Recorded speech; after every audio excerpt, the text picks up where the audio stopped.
So I am going to call this meeting to order of the Cumberland County Public Library Board of Trustees on Thursday, May 20th, 2021. And as our first order of business, I would like to introduce our special guest, Friends of the Library Vice President, Vito Amoroso. Good morning, everyone. Yeah, I'll be giving the briefing from the Friends of the Library this morning. And it's a short one, but we currently have 169 members. And on our May the 4th meeting, the Friends canceled the August book sales, but are leaving open the possibility of having sales in the future. And the next Friends meeting is July the 6th, and Board Chair Belinda Wilkerson is the trustee that signed up to attend that virtual meeting. That completes my report. Are there any questions? I have a question, Vito, if you don't mind. Yes, go ahead. Is there a reason the book sale was canceled? Yes, we thought that with the COVID situation, that it wasn't time enough to get everything together and continue with it. And it was really a COVID situation that we thought about, and having the people together and down in the library. So basically, it was a COVID decision. Okay, there was a question either last meeting or a couple of meetings ago about possibly allowing Friends of the Library volunteers in designated groups, if they are vaccinated, into that room to get it organized. Was there any resolution about that? No, we haven't made a final decision on that, but we did bring that up and talk about it. And we'll be discussing that more in our next meeting, but that was discussed. Okay. I'm sure Belinda will agree. If there's anything we can do from our end to facilitate you guys, just let us know. Not at this time, but if there is, we will definitely let you know. Okay. Thank you, Vito. Okay, thank you. Now that completes my report. Thank you and goodbye now. Okay, thank you, Vito. Bye. Okay, I'd like to move to approve today's meeting agenda. May I have a second? I'll second. Thank you. Is there any discussion? No. Okay, with no discussion, I will do a roll call vote because we are meeting online. Ann? Aye. Thank you. Dennis? Aye. Thank you. Irene? Aye. Thank you. Jeremy? Aye. Thank you. Katrina? Aye. Thank you. Pam? Aye. Okay, thank you very much. That motion passes. Then I'd like to move on to make a motion to approve the April 15th, 2021 meeting minutes. May I have a second for that? I'll second. Thank you, Katrina. Any discussion on the meeting minutes? Okay, I will also do a roll call vote on that. Ann? Aye. Dennis? Aye. Irene? Aye. Jeremy? Aye. Katrina? Aye. Pam? Aye. Okay.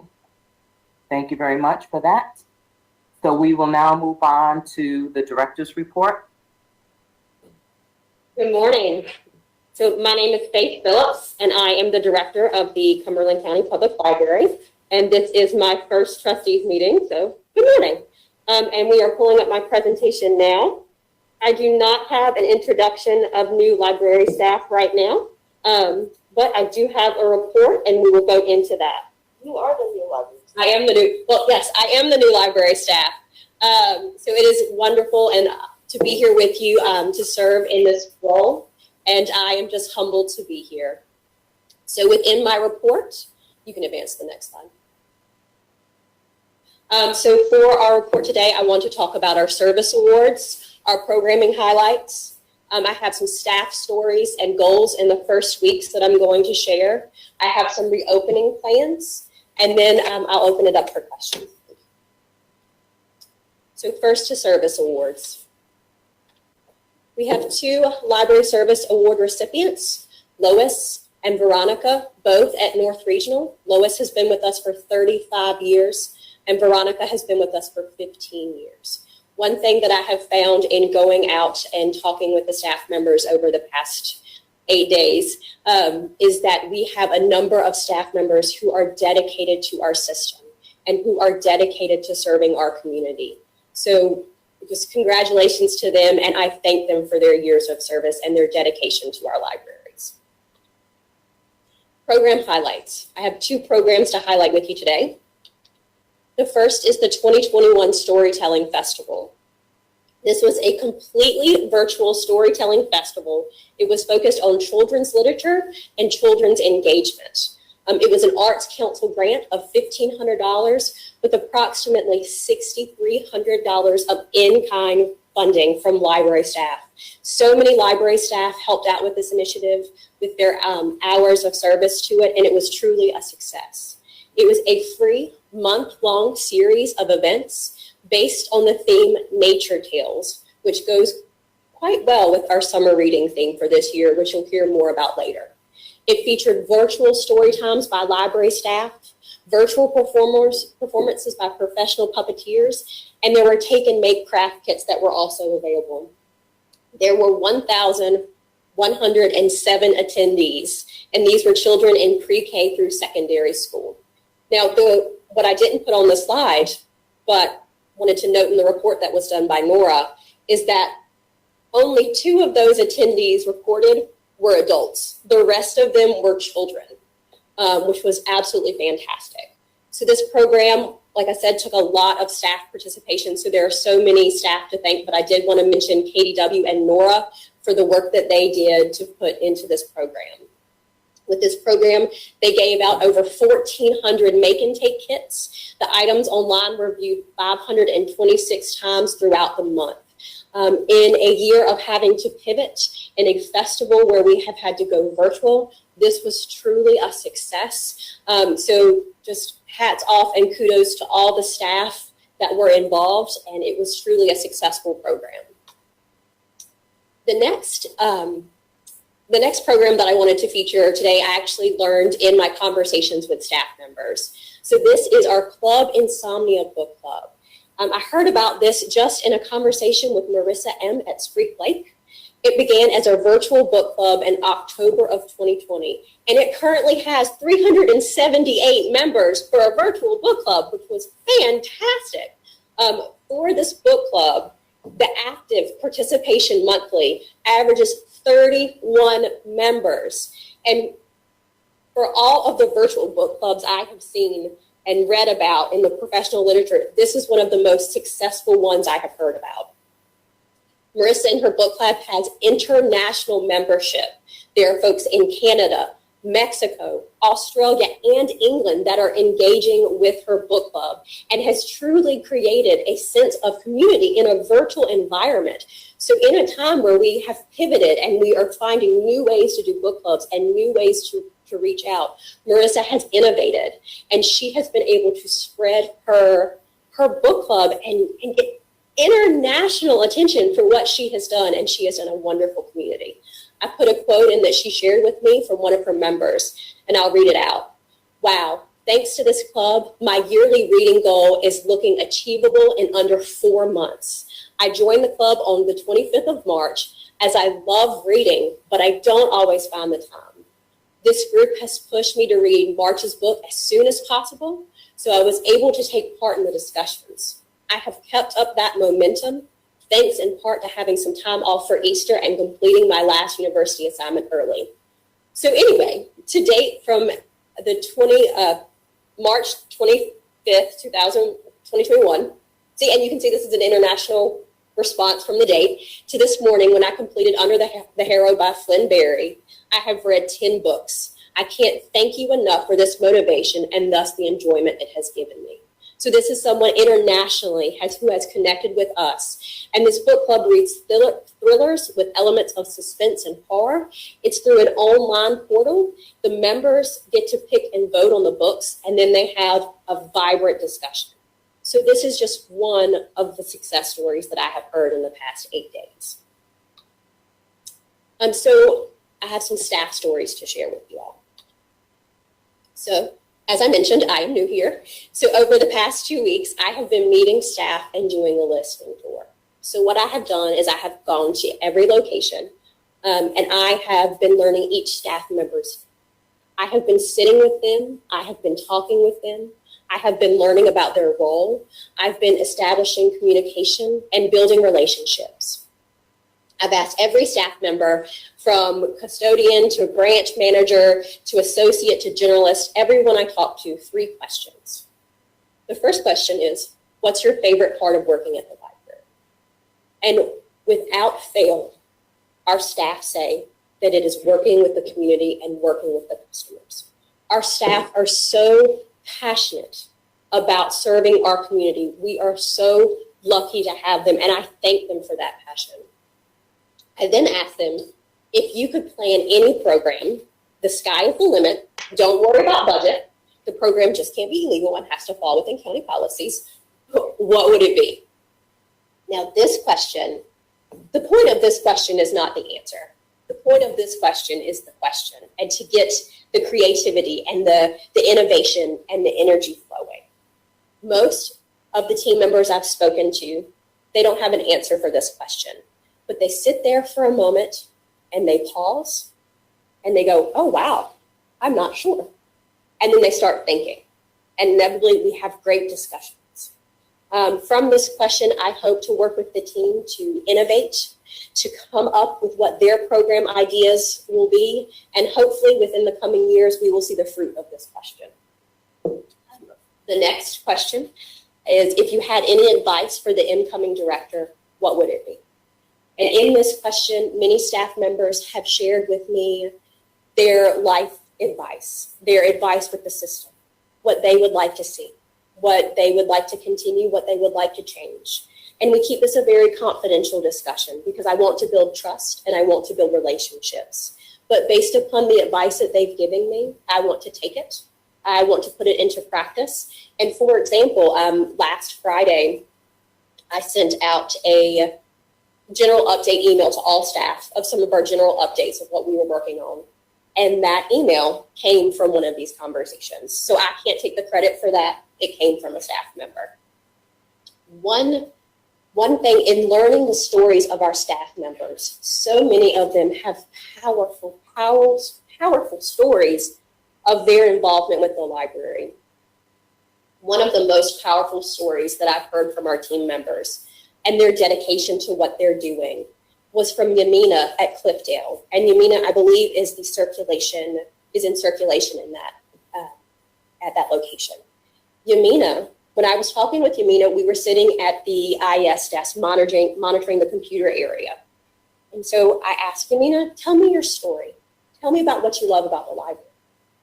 And so Yamina shared that she loved helping folks on the computers. She's had folks come in who she has helped them with their resume, she's helped them with their application, and then they come back and they've gotten a job. But that wasn't the most powerful part of that story.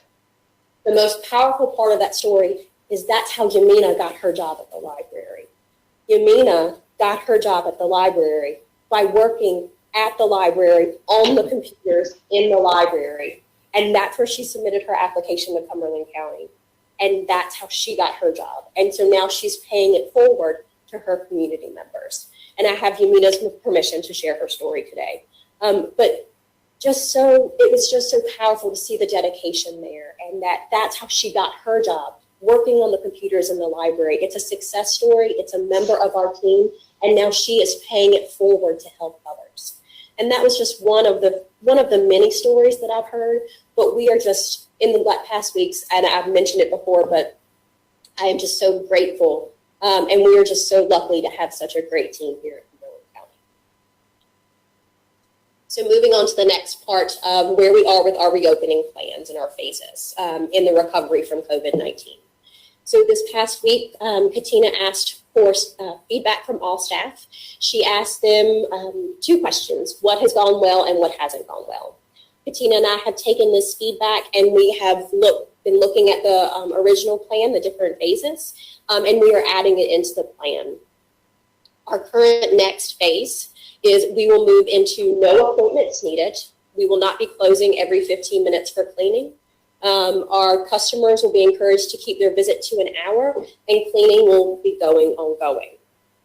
Now, this is the feedback that came back from staff, is that the appointments, a lot of the customers walking up and the patrons walking up, they did not have appointments, and so it was a lot of walk up. So this is getting rid of something that wasn't really occurring anyway. The closing for cleaning, and talking with some of our cleaning crew, our staff, we can clean concurrently. And this way too, one thing that we have noticed, and one of the challenges that we noticed with the current plan, was that when we were closing for cleaning, there were some customers who had been coming in, and they would come in at 10:25 or with 15 minutes left. They'd start a job application, and then they'd have to shut down for 15 minutes. So with this, we will be able to allow seamless service, and that way customers can come in, they can do what they need to, and they're not limited in time. So we will be sharing this plan with the division management team this afternoon, as well as the program services management team for their input. So these changes are right from staff. We will be sharing with these teams this afternoon, getting their feedback, talking about the logistics, how it's going to look at the branches coming together to make sure everything will run smoothly.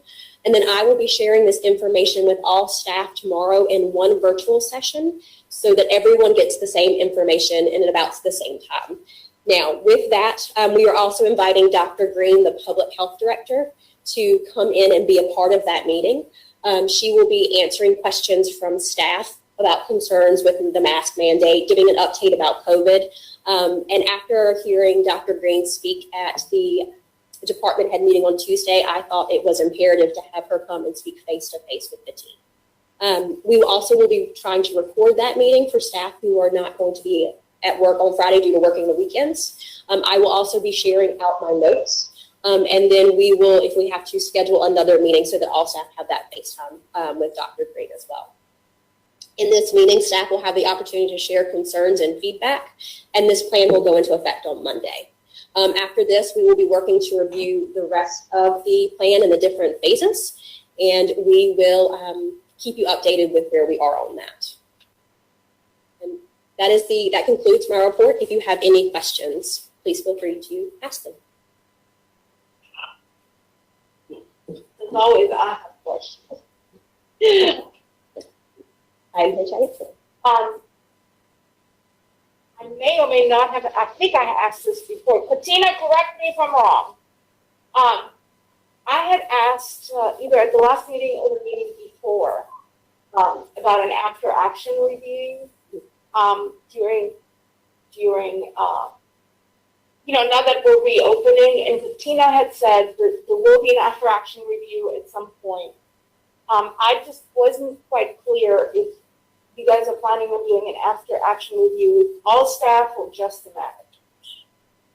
Katina, do you want to speak to this first, since you have? That is something that I think should be asked of all staff. I agree. Cool. Thank you, Katina. Mm-hmm. Any additional questions? Okay, so we'll move on now to old business. And Committee Chair Ann McRae of the Nominating Committee will give us this portion. Yes, hello. So our charge is that the Nominee Committee, which is composed of Dennis Setzo, Katrina Tiffany, Jeremy Feibeg, Committee Chair, me, Ann McRae, and Belinda Wilkerson as ex officio. We will propose nominees in September at the regular trustee meeting in September to fill Belinda Wilkerson and Katrina Tiffany's seats on the board for the 2022 to 2024 term. And we will also assess the interest of trustee Irene Grimes in being reappointed. And we will recommend reappointment as applicable. And I think that's it. Are there any questions? Okay, Ann, thank you for that. And we will move on to new business now. One of my favorite things, the summer reading program, and we'll turn this over to Nora. Hi, I'm waiting for my camera to turn on, Okay. but I can get to talk anyway.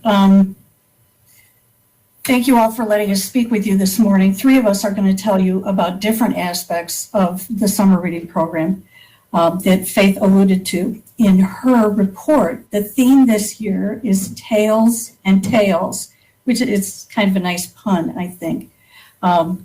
So a lot of the graphics and the activities and the story times are all going to have some kind of animal or nature theme. Each age group, there are four actually, because we have to report preschool children and elementary school children differently to the state library this year. But basically for us, there are three groups, adults, of course, and teens, and the children. I'm going to tell you a little bit about the adult program. If you would like to see the promotional videos that PIO produced for us, featuring staff members talking about summer reading, go to the library's homepage and in the slideshow, click on the slide that says Tales and Tales, and that will take you to the resource that we've created, where people can either link to the online portion of it or they can print their own forms to bring into the library.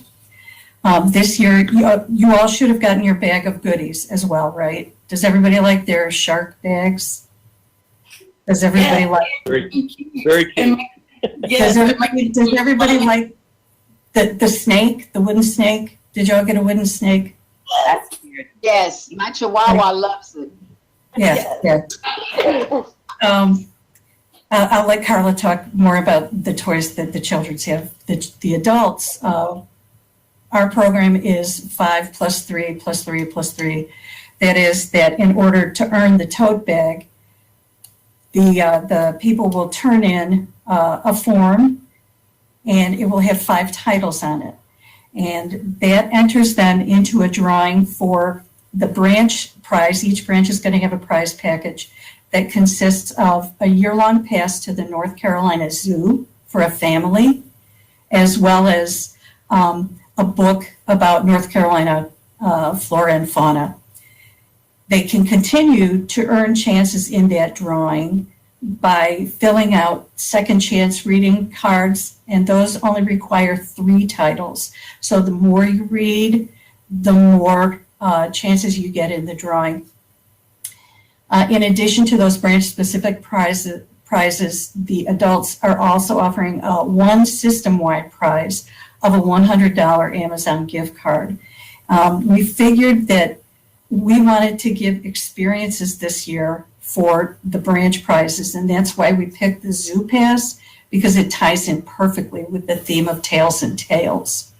One thing that we did this year that I am very hopeful is going to turn out well, on the back of each of the survey forms, we've included, on the back of each of the reading forms, we've included a survey so that we can find out what benefit our participants are getting out of summer reading. And our experience with the winter reading program was that this gave us tremendous rates of return and lots of good information. So we incorporated it into this year's SRP as well. So that's all I have to say. And Carla is going to tell you about wooden snakes and shark bags and all sorts of stuff. Good morning.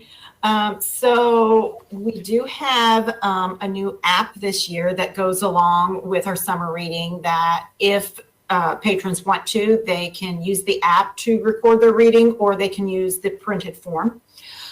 For the children's, they get their first prize after 5 hours of reading, and one of the choices they have is the wooden snake, but we also have unicorn pillows, squirt toys, especially for the younger ones, a dragon grabber, which is just like a grabber that has a dragon head on it. And for our babies and tots, we do have growth charts too. And then they continue reading. Once they reach the 10-hour prize, they get a choice of a book.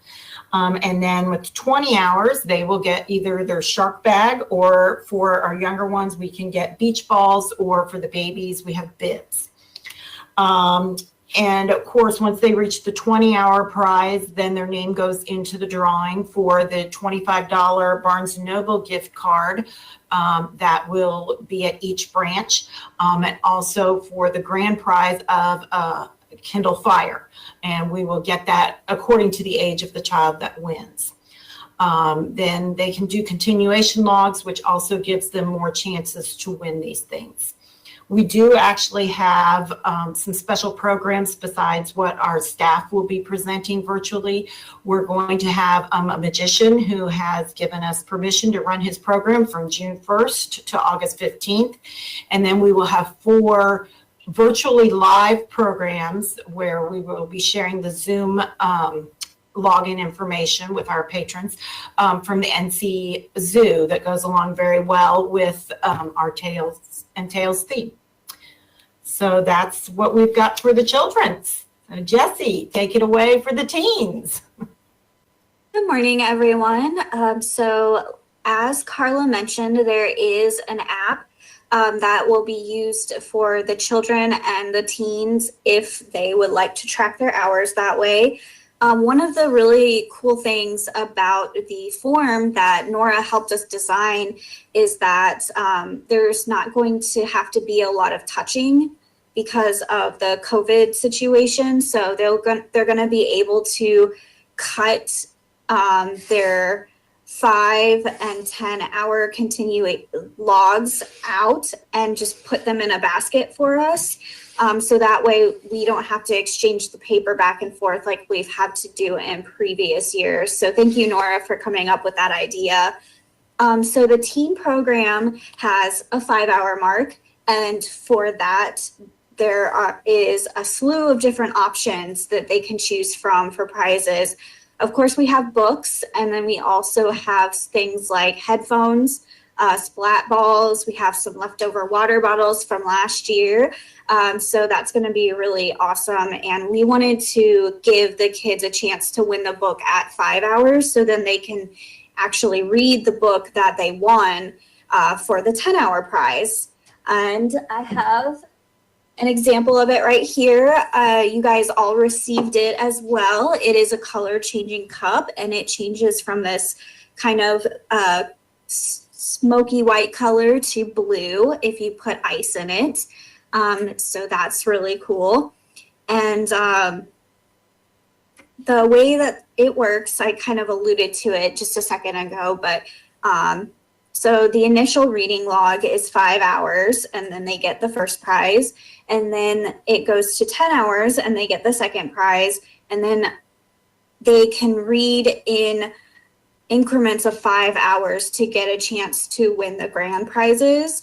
One of those is a $50 gift certificate to Second and Charles, and then the big prize is an Amazon Kindle HD, and that will be the fully operating version.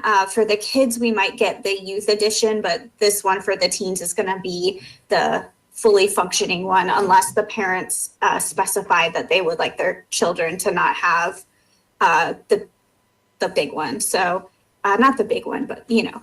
Anyways, if there are any questions, just let us know. We're happy to answer those. And I'm going to turn it back to Nora to wrap up.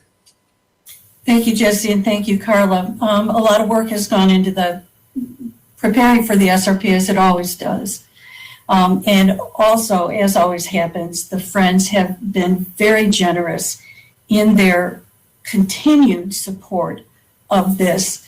the prizes that we talked about would not be possible without the generosity and continued support of the Friends, and we deeply appreciate that. I would urge you to go and look at those promos. This week, we're rolling them out on social media so that if you follow the library, because I know you follow the library, you will be able to share them with everybody. They're terrific, and we really want as large an audience as possible to see them. As Jesse said, if you have any questions, don't hesitate to reach out to us, and thank you very much. Oh, Nora, thank you, to Jesse, to Carla, because you put so much energy and work into this, and the level of detail and the level of creativity for this summer program is amazing. I love that you're focusing on experiences because we've all been cooped up. So we need to get out and about. So I thank you so much for that. I'm just like sitting here like writing notes, and just everything, that the whole thing is just so well put together. And I definitely urge all board members, share all of this every day on I know we're all on social media to some, effect. So get out there, make sure you're sharing this, talk it up with your neighbors, talk it up with your friends and family. This is our opportunity to help support the work that Nora, Jesse, and Carla and the rest of the staff have done. And I'm excited. I'm excited. So I'm definitely looking forward to this. I'm excited that you're excited. Thank you. Yeah, and I have heard from many other families with kids, they cannot wait to be getting back into the library again. And I feel like this summer reading program that you guys have set up, it just, I don't know, it encourages them even more. As much as they've missed being in there, it's just going to make it even more exciting for them to get in there and to get involved. Because, yes, I'm hearing that from many families with kids. They just miss the library and being in there, and it's great. Thank you all for all the work in it. Thank you for supporting us, Ann. This is going to be wonderful. Other comments or questions for Nora or anybody else on the team? Okay, so we will move on to other business. I do have permission to make this announcement, so thank you. Most of you know that Katina Jones has put in her resignation from the public library, from the Cumberland Public Library, but I'm happy to say that she is going to be the Director of Library Development for the State Library of North Carolina. Katina, I am overjoyed for you. I know these folks are going to just get the best of you, and I'm thrilled that I had the opportunity to work with you, and I wish you nothing but success, happiness in your new position. Thank you. And we've got some things coming in the chat. Jeremy has said congratulations, and and everyone else. So do we have any other business? Okay. Well, I also want to wish the best to Katina. I'm sorry. Just want to wish the best to Katina, and it's been great working with you these last several years. And kind of echoing Belinda's comments, just looking forward to your growth and development, and wish you the best going forward. Thank you. I am excited about my new venture, but I will say that I won't be too far. Because in my new role, I will have liaison responsibilities, and my liaison county is actually Cumberland County. So, oh, great, wonderful. So I'll be gone, but not quite gone. It'll just be wearing a different hat. So I'm looking forward to the new venture. Looking forward to working with all public libraries and academic libraries in the state in my new role. And I'll be gone, but not too far. So it's been a pleasure working with you all. Thank you. Thank you. Thank you. Do we have any other business? Okay, with that being said, I will now call this meeting to adjournment. Again, thank you so much, everyone. Thank you. Thank you. Thank you. Everybody have a great day. Bye-bye.